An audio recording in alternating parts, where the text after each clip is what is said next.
Hi అండి, welcome back to our channel చిట్టి shorts and vlogs. ఇప్పుడు మా మిద్దె మీద గులాబీ చెట్లు అలానే వెజిటేబుల్స్ ప్లాంట్స్ చూపిద్దాం అనుకుంటున్నాం. ఈ ప్లాంట్స్ అన్నీ మేము ఇక్కడ నర్సరీలో తీసుకొచ్చాము. అంటే స్టార్టింగ్ పెట్టేటప్పుడు మీకు చూపించలేకపోయాము, కానీ చెట్టు నిండా పూలు వచ్చేసి బాగున్నాయి. అన్నీ కోసేసి దేవుడికి పెట్టేసాం. ఇప్పుడు స్టార్టింగ్ మళ్ళీ మొగ్గలు వచ్చేసినాయి. ఇవైతే చిక్కుడు చెట్లు, 4 గింజలు చిక్కుడు గింజలు వచ్చే చెట్టు ఇది చిక్కుడు చెట్టేనండి.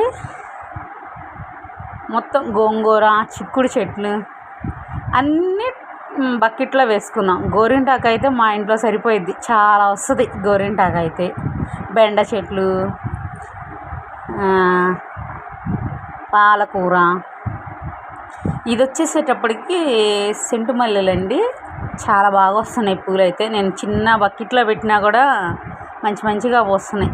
ఇవైతే నేను అమెజాన్లో తీసుకున్నానండి. జామ చెట్లు అయితే 3 ఇయర్స్ అయింది, కాయలు బాగా వస్తాయండి, చాలా పెద్దగా ఉంటాయి. ఇది బీర చెట్టు. ఇది వచ్చేసేటప్పటికి వామ చెట్టు అండి. ఇది చూడండి, మేము తీసుకుని 6 మంత్సే అయింది. ఇది అంజీరా చెట్టు అండి. చూడండి, ఆకుకి కాయ వస్తుంది. అయితే దీనికి ఇంకా మనం భూమిలో పెట్టుకున్నట్లయితే చాలా బాగా వస్తాయి. కానీ మా దగ్గర ప్లేస్ ఖాళీ లేదు, మొత్తం మిద్దె మీదే పెట్టుకున్నాం. అన్నీ చిన్న వాటిల్లో పెట్టుకున్నాం. పోయిన సంవత్సరం అయితే ఒక 40-50 టబ్బులు పెట్టాం. ఇప్పుడు అన్నీ కొంచెమే ఉన్నాయి అనేసి కొంచెమే పెట్టామండి. ఇది గులాబీ చెట్టు అండి, వైట్ గులాబీ. మేము తినేసి పడేసిన పైనాపిల్ది పైన తొక్కు పెట్టాం, అది బాగానే వస్తుందండి. ఇది ఇంకో గోరింటాకు మొక్క అండి. ఇది ఏమైనా వాటర్ యాపిల్ అండి. ఇది దానిమ్మ చెట్టు అండి. దానిమ్మ చెట్టు నిండా పూత వస్తుంది, కానీ ఇంకా కాయలు అయితే రాలేదు.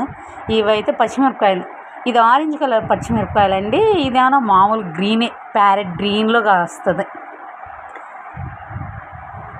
ఇంతేనండి. Thank you, please subscribe.